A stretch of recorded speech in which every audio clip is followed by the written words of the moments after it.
Hi, everyone. Welcome to GreenSky podcast episode 10. I'm your host, Moien Giashi. As you remember, I'm a principal with GreenSky Ventures. We invest in early stage B2B Canadian startup companies. And today, my guest, Alan Zimmermann, he's one of our portfolio companies. He's the CEO of Ethica, which is a company that we have invested in out of GreenSky Fund 5 and Fund 6. With this, I want to give it to Alan to share a bit about himself, maybe share a bit about Ethica and what they do, and we can kick it off from there. Yeah, sounds great, Mon. I'm really happy to be here and very happy with the partnership with GreenSky. So this was easy for me to say yes and join your podcast. And so, yeah, my name's Alan Zimmermann. I'm the CEO and co-founder at Ethica, and I've been so since 2019. A bit about me, I'm a 30-year telecom veteran here in Canada. Some brand names you recognize would be Bell Canada, TELUS, amongst others. I started my career in network operations and grew into larger and larger roles with a broader scope and more leadership responsibilities, and got a real strong foundation from an operations perspective and a leadership perspective.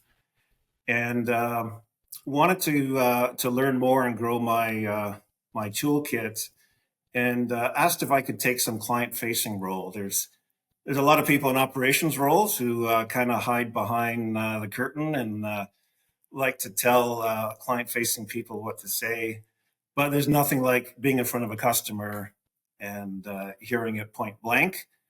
And certainly I heard some irate customers and learned some skills about the market, the customer, how to manage customers, ultimately how to earn trust. And you can really turn problems into trust building exercises if you can commit on their behalf to find a solution and execute and see it through. It can actually drive some sales through that trust. Those roles led to me taking on P&L responsibilities with some very large enterprise accounts. One in particular was one of the largest financial institutions here in Canada.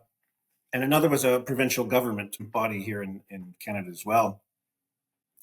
Working on that government account, you see right away across the province, the metropolitan areas are very well connected, right, from an internet perspective, accessibility. And you start getting into some of these outlying areas that we had to support.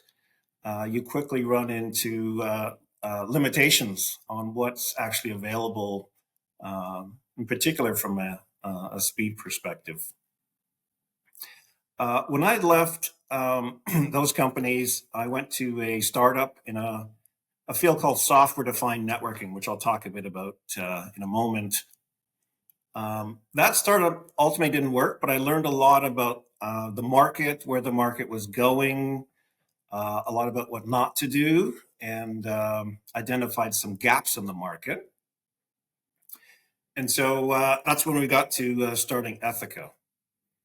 And so maybe just to pause for a minute, what's the problem is, Mo and I here in Toronto. So if you're in Toronto, Boston, Chicago, metropolitan area, you're probably in an office building with lots of fiber, fast and reliable internet, but you get into the outlying areas, rural areas, you quickly find people who don't have a lot of options and won't come on a Zoom call and show their face, not because they're shy, because they can't participate in the call if they do that. And so, there's 20% of Canadians don't have broadband speeds. There's 20 million Americans. And then you step back and look globally, it's a huge problem in emerging economies in particular to have fast, reliable internet access. This is something we call the digital divide. You've probably heard that. There's the haves and the have-nots.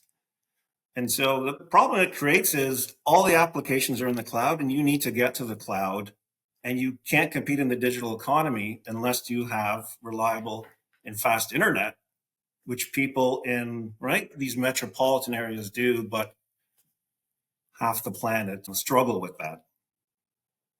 And so there's some solutions out there. There's some billion-dollar companies with software-defined networking solutions, largely targeted to Fortune 1000 companies. They're complex, they're costly. You need expensive technical resources to deploy them. And so this is where we saw a gap in the market. The specific problem we meant to solve was last mile challenges. And so the problem with the internet is from that end location, that office, could be a home worker, wherever you need that fast, resilient access, it's from there into that service provider central office. That's primarily where the internet goes down, right? Because of technology issues. Could be inclement weather, right? It could be cuts, it could be human error, it could be anything that takes it down. That's typically where the troubles are. And so where we came in is we want to solve for that. So we've created software. We sell it in a B2B channel model to service providers, primarily internet service providers. And then they in turn sell it to those end customers in the office buildings or the franchisees or wherever. What we do is we've taken the core tenets of a software-defined solution, like the big guys have. And so, for example, you want resilient internet that never goes down. And so if you take multiple connections, we will put them in something we call a tunnel.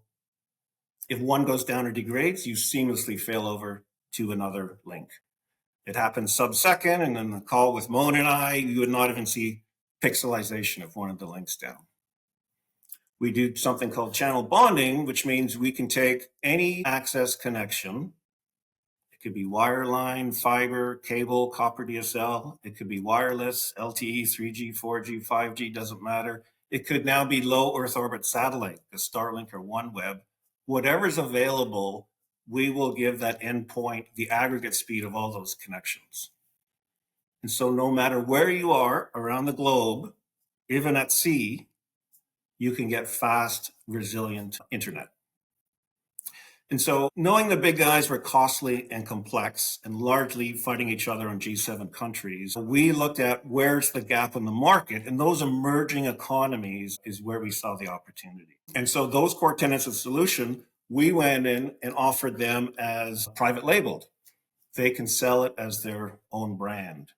We offered it as hardware agnostic. There's a small mini PC that goes in this end location where our software resides, and you plug in the connections or a SIM card. They can use their own. We're not going to charge them for very expensive hardware like the big guys. We made it really easy to deploy, virtual plug and play. And importantly, we priced it for mass adoption.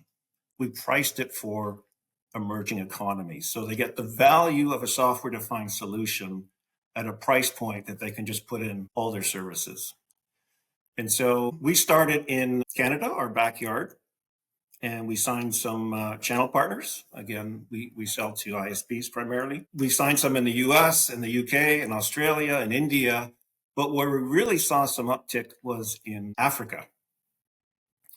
And so we've had a long road to break into that market, but it truly is an emerging economy. Africa is growing, and I think anyone who deals with Africa would see the huge potential in that market. We've been there in Nairobi just a few months ago and Cape Town last month at some trade events and met so many ISPs, nearly 100 across the two events. And there's just a lot of, we need this, where has this been, how do I get it kind of conversation. We're doubling down in Africa for that reason. Our funnel is actually jammed. There's so many. I'm right now actively testing our solution and want to get some momentum in 2025. And so we talked a bit about the benefit for the end user, but the ISP can compete, right? Better having this unique value proposition against the competition. Many of them pay service penalties because the internet goes down so often. So putting this in is cost avoidance. And it's stickier because now you're providing greater service to your customers. You lower the churn. And of course, it's a new revenue stream for them.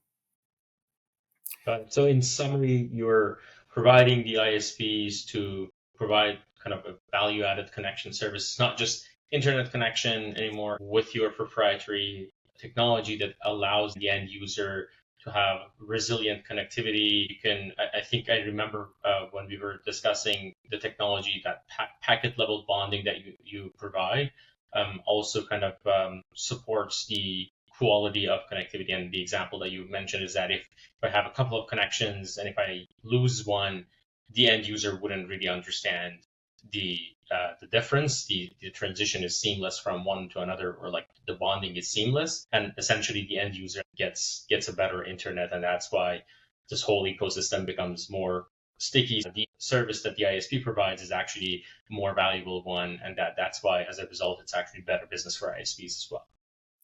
And instead of selling a link, they're selling a solution now. Okay. And I remember that this is also hardware agnostic, something that a lot of these bigger corporations won't stick to. So if you're a big corp, you have your own hardware, so people have to use your own hardware. And with Ethica, there's also that flexibility that it's like hardware agnostic. Yeah, it's just an application they can put on their own hardware. Very, very interesting.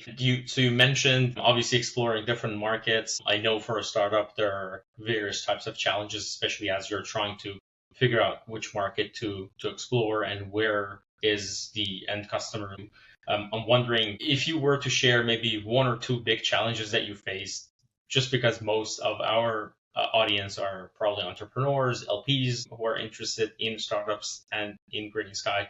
They want to know usually what are some of the challenges that you faced, like where are you at with those challenges, how did you resolve them, some lesson learned.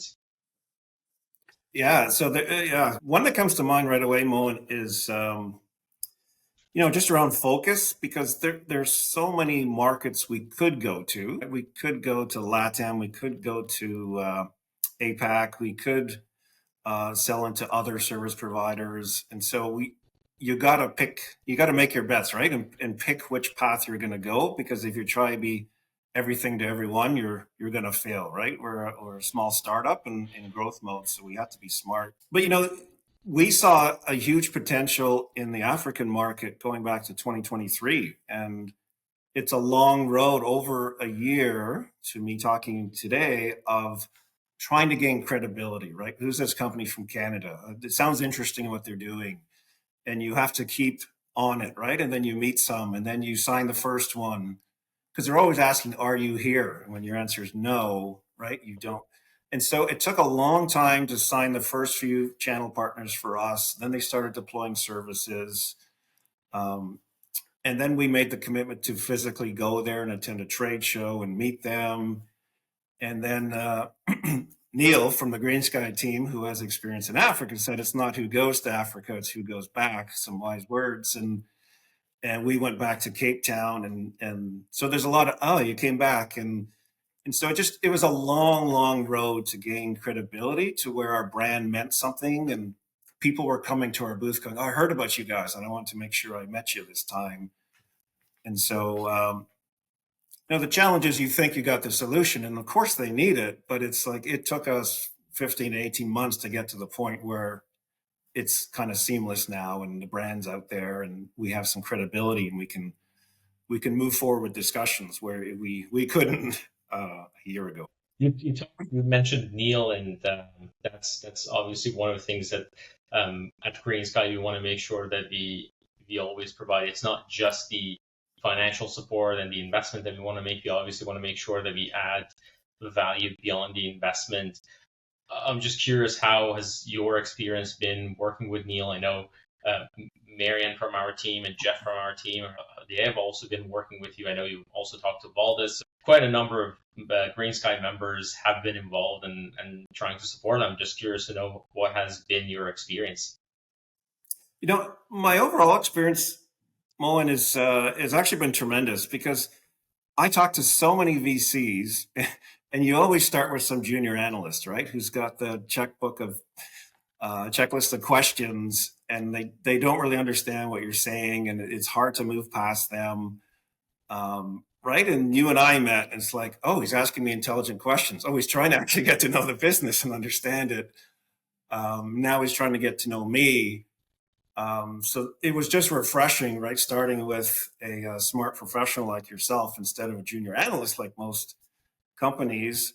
And then you put me on to Mike List, and decisive guy, and he was honest with me, and he just told me what he thought, and the process kind of moved at a pretty swift pace. Whereas the other VCs, I would wait and wait. I wasn't sure if I was in or out, and even if they said the right things.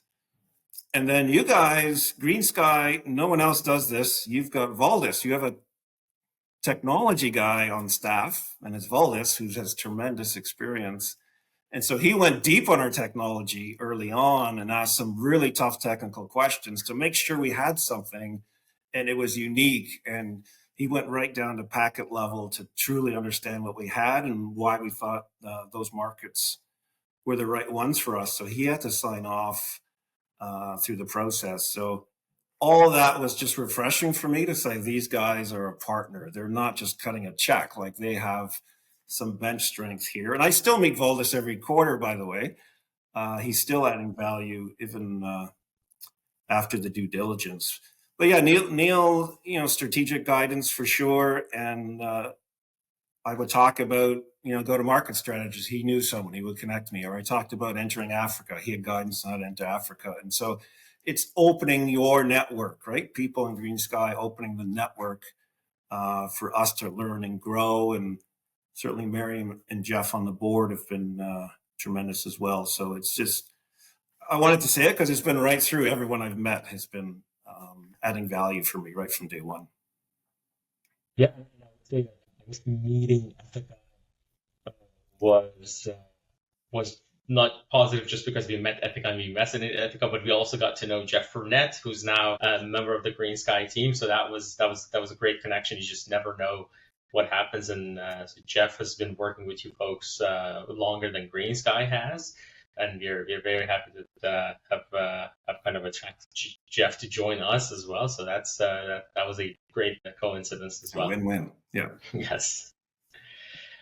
Cool. That's actually very awesome. And I'm curious to know, and this is something that I ask our portfolio companies as well. What is your vision for Ethica? Where do you want to see Ethica in the next 5-10 years? Where the geography is going to be, where the product is going to be, how large of a market you're gonna hit. What is your vision for the future?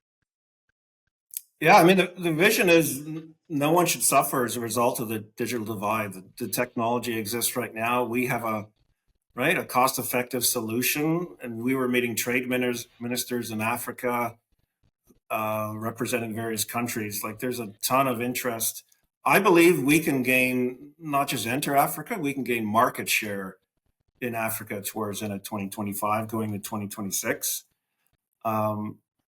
But we are actively working with one of the largest OEMs on the planet who wants to have this as an option on their hardware devices. We are working with cloud service providers. Right, Moien, you think of a data center. Oh, we have 5 nines of availability, and we do this with power, and yeah, but the end users can't access the applications in your cloud. Who cares if you have 5 nines of availability? So data centers are talking to us about, I want to offer that because I could have an end-to-end experience of high availability access. And so there's some global, massive data centers talking to us right now. And so again, we want to make it easy. We want to make it affordable and just put it in. We win when it's installed en masse, right? That's how we make it affordable. And there's no reason we couldn't be right around the globe with our solution. And that's one of the big differentiators, is that, from my understanding, and correct me if I'm wrong, is that software-defined wide area network, different types. These have been around for a while. Big corporations, they have been offering them, but they're offering them to, as you mentioned, Fortune 1000 companies. It's not affordable for everyone to have access to. This is where the paradigm shift is happening, is that it's affordable. It's software, it's hardware agnostic. Everybody can use it. It's easy to install and operate. Yeah, and it's private labeled. Make it your own brand. We're just the plumbing in the background. So we don't need the name recognition. We just need it to go in everywhere. Right? It's one of those. It's a new sale. It's just like in Africa, people are saying, just put it in all my services. It's cost avoidance. Or I'm going to put all my services so I don't lose customers. And it's like, just put it in all of them, right? That's how we're pitching it. Cool. I guess moving on to another topic, what I want to make sure is that I ask a bunch of questions that usually entrepreneurs ask us, and I think from an entrepreneur to an entrepreneur is usually more effective. So one general question is that if you have any advice for an early stage founder, is lessons learned, what challenges they should expect. You mentioned one on like know the market, and when it comes to making a sales and building a brand, it obviously takes time. Anything else that you think new entrepreneurs should know? Yeah, so it's a marathon, not a race, would probably be my first comment. You're going to have to need to earn it. There'll be battle scars. Everything will be harder than you think. It'll cost more. It'll take longer. It's absolutely a grind. And so you have to buckle up and be ready to persevere because it's certainly not easy. I would say, we made a pivot. We thought early on North America was our market. And as we got in and really started watching the data, it's like the emerging economies were our market. And then within that, Africa was our market. So, of course, you need a business plan, but it's highly likely you'll pivot when you go to market. And so don't get too entrenched in your plan. Like understand the market, believe the data, because it's highly likely you will pivot. I think focus is key. You could blow your brains out trying to be everything to everyone. That's a recipe for disaster. So you got to make a bet somewhere along the way. But if you verify product market fit somewhere, presumably you can replicate that in other regions or geographies or markets or whatever you choose to do. So I'd recommend just make sure you could do that because then you can expand from there. And then finally, Moen, it's because it's so hard, you got to stop and smell the roses sometimes. So celebrate successes. There's so many days you work hard, you bang your head, you're frustrated, and then the wins start coming, which is where we're at now, and get together and high five the team and celebrate and make sure you enjoy all the wins along the way because that's what makes it worthwhile.